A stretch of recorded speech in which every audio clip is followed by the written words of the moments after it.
வணக்கம். நல்ல நேரம் நிகழ்ச்சியின் சார்பாக அத்துணை சப்ஸ்கிரைபர்களையும் எல்லா அன்பு உள்ளங்களையும் எனது நண்பர்களையும் வருக வருக என வரவேற்பதில் பெருமகிழ்ச்சி கொள்கிறேன். வக்ரதுண்ட மகாகாய சூரியகோடி சமப்பிரப அபிக்னம் குருமே தேவ சர்வகாரியேஷு சர்வதா. தென்னாட்டுடைய சிவனே போற்றி, என் நாட்டவர்க்கும் இறைவா போற்றி. நண்பர்களே, இந்த புத்தம் புதிய காணொலியில் உங்கள் அத்துணை பேரையும் வரவேற்பதில் மிக்க மகிழ்ச்சி கொள்கிறேன். இன்றைக்கு கன்னிராசியை பற்றி நம்ம பார்க்க போகிறோம். உண்மையில் சொல்லப்போனால் கன்னிராசி நேயர்களுக்கு ஒளிந்திருக்கக்கூடிய பெரிய மர்மம் ஒன்று இருக்குது.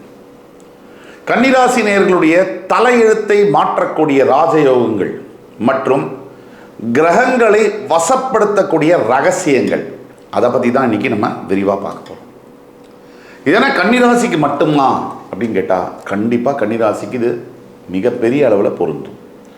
கன்னிராசிக்காரர்களுக்காக எக்ஸ்க்ளூசிவாக வாழ்க்கையை மாற்றக்கூடிய ராஜயோகங்கள் எது எது, கன்னிராசிக்காரர்களுடைய ஜாதகத்தில் இருக்கக்கூடிய கிரகங்களை மட்டும் எப்படி வசப்படுத்த முடியும் அப்படிங்கிற ரகசியம்.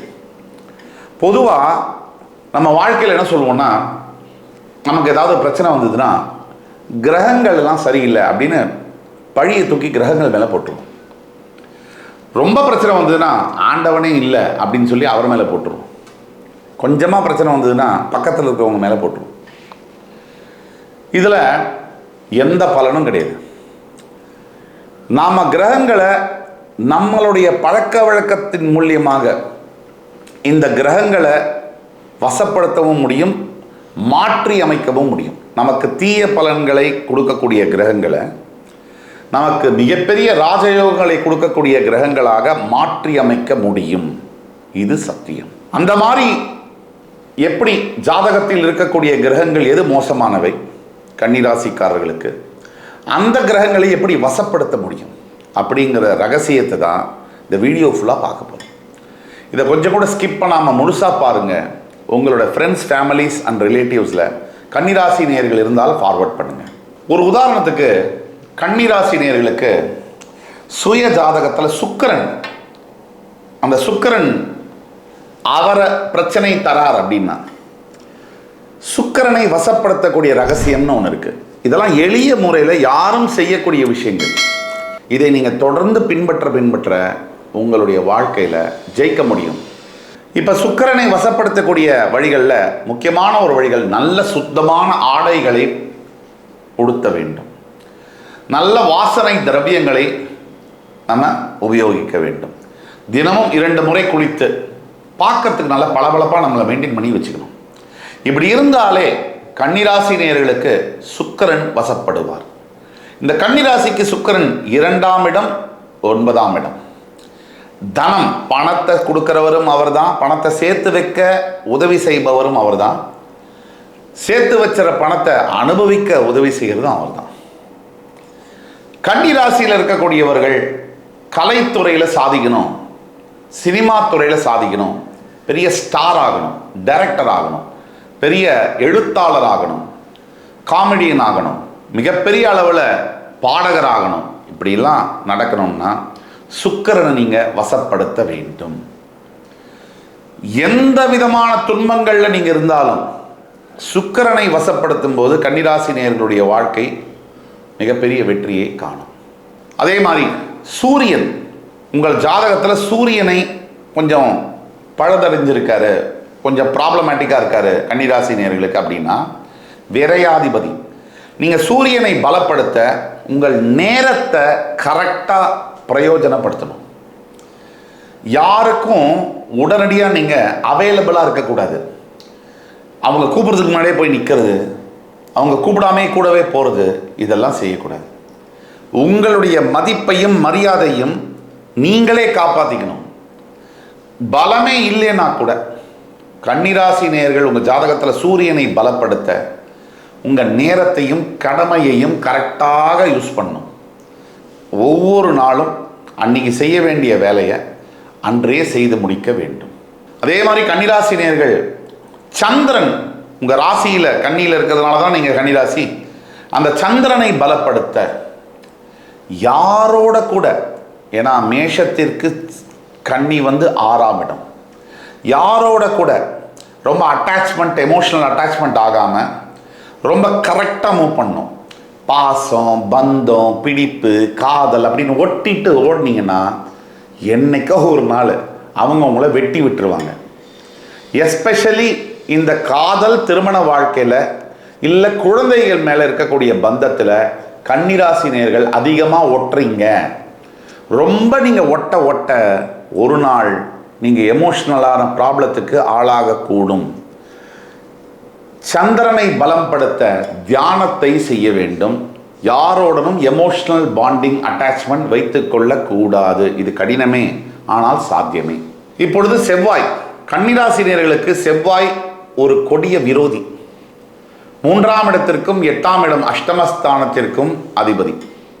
இப்போ செவ்வாய் உங்கள் ஜாதகத்தில் கொஞ்சம் பிரச்சனை பண்ணுறாரு அப்படின்னா நீங்கள் செவ்வாயை சரி பண்ணுறதுக்கு உங்களுடைய உடம்பை நல்லா பார்த்துக்கணும். உங்களுடைய ஆரோக்கியம், சரியான நேரத்துக்கு சரியான உணவை சாப்பிட்டு சரியான நேரத்திற்கு தூங்க வேண்டும். இந்த மொபைலை வச்சுட்டு நைட்டு பூரா போர்வைக்குள்ளே வச்சு டக்கு டக்கு டக்கு டக்குன்னு ஃபேஸ்புக்கை பார்த்தீங்கன்னா 10 நாள் பழக்கம் 100 நாள், 100 நாள் பழக்கம் 1000 நாள் பார்த்தீங்கன்னா உங்களுடைய தூக்கமே கடந்த 5 வருஷத்தில் மேக்ஸிமம் ஒரு 200 மணி நேரம் தான் தூங்கியிருப்பீங்க. ஒரு நாளைக்கு 8 மணி நேரம் தூங்கணும். ஒரு வருஷத்துக்கு 2400 மணி நேரம் தூங்கணும். மினிமம் 2800 மணி நேரம் தூங்கணும். 2800 மணி நேரம் ஒரு வருஷத்துக்கு தூங்கணும்னா 5 வருஷத்தில் நீங்கள் குறைஞ்சபட்சம் 14000 மணி நேரம் தூங்கியிருக்கணும். ஆனால் நீங்கள் தூங்குகிற நேரம் வெறும் 500 மணி நேரம் 600 மணி நேரமாக தான் இருக்கும். இது உங்களோட உடம்பை மட்டும் இல்லை, மனசு, மூளை, அது இயங்கக்கூடிய விதம், உங்களோட வாழ்க்கை மொத்தமாக சைலண்ட்டாக டிஸ்ட்ராய் பண்ணியிருக்கும். அப்போ நீங்கள் ரொம்ப ஜாக்கிரதையாக இதை ஹேண்டில் பண்ணணும். இப்போது கன்னிராசினியர்களுக்கு 7ஆம் இட அதிபதியான குரு பகவான் சற்று பிரச்சனையை கொடுப்பார். ரொம்பவே பிரச்சனையை கொடுப்பார். அவர் மாரகாதிபதி மற்றும் பாதகாதிபதி, கன்னிராசி உபயராசி. அப்போ குரு பகவானை நினச்சி அவரை நம்பி அப்படி செய்வார் இப்படி செய்வார்னு நீங்கள் நம்பினீங்கன்னா நீங்கள் ஒரு பெரிய முட்டாள்தனம் பண்ணுறீங்கன்னு அர்த்தம். கன்னிராசினியர்களுக்கு குரு எப்போதும் தொல்லைகளை கொடுப்பார். முக்கியமாக வாக்குவாதங்களை அதிகப்படுத்துவார். வார்த்தையில் இந்த கான்ட்ரவர்ஷியலான டிஸ்கஷனை அதிகப்படுத்துவார். தேவையில்லாத பிரச்சனைக்கு போய் வாய் கொடுக்கறது, தேவையில்லாத பிரச்சனையை இழுத்து போட்டு பேசுறது, வம்புக்காக ஏங்கிறது, இதெல்லாம் கன்னிராசி செய்யக்கூடாது. உங்களையே அறியாமல் அடுத்தவங்களுடைய வம்பு உங்களுக்கு பிடிச்சிருக்கு, அதை நீங்கள் கம்மி பண்ண குரு பகவானை நீங்கள் வலுப்படுத்த முடியும். உங்களுடைய ராசிநாதனான புதன் அவரே பிரச்சனையாக இருக்கார் அப்படின்னா நீங்கள் செய்ய வேண்டியது ஒன்று தான். எந்த ஒரு வேலையை செய்வதற்கு முன்னாலேயும் உங்கள் பிறப்பு ஜாதகத்தில் புதன் சரியாக இல்லை அப்படின்னா ஒரு தடவைக்கு 2 முறை 3 முறை நிதானமாக யோசித்து செய்ய வேண்டும். அதுதான் முக்கியம். யோசிக்காமல் நீங்கள் செய்யக்கூடிய எந்த விஷயத்தையும் புதன் பாதிக்கும் மாதிரி செய்வார். அடுத்தது கன்னிராசியில் இருக்கக்கூடிய உங்களுடைய ஜாதகத்தில் சனி பகவான் வலுவிழந்து இருக்கார் அப்படின்னா நீங்கள் செய்ய வேண்டிய தர்ம காரியங்களை நிறுத்தாமல் செய்ய வேண்டும். எந்த ஒரு வேலையையும் கடினமாக உழைத்து சம்பாதிக்கணும் அப்படிங்கிற எண்ணம் உங்களுக்கு வரணும். ஈஸியில் எதுவும் வராது. நீங்கள் கடினமாக உழைக்க தர்ம காரியங்களை செய்ய உங்களுடைய பிறப்பு ஜாதகத்தில் இருக்கக்கூடிய சனி பகவானை வலுப்பெற செய்ய வைக்க முடியும். அப்படி வலுப்பெற்ற சனி அழியா புகழையும் அழியா செல்வத்தையும் தளர்வறியா அனுபவத்தையும் தருவார்.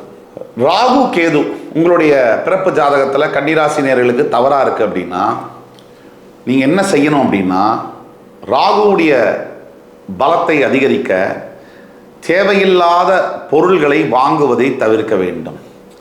தேவையில்லாத சுகபோகங்களை தவிர்க்க வேண்டும். கூடிய முட்டம் நீங்கள் எனக்கு இதெல்லாம் வேண்டாம், எனக்கு இதெல்லாம் கம்மி பண்ணி சிக்கனத்தை கடைபிடிக்க வேண்டும். இதை பண்ண ராகுவுடைய பலம் அதிகமாகும்.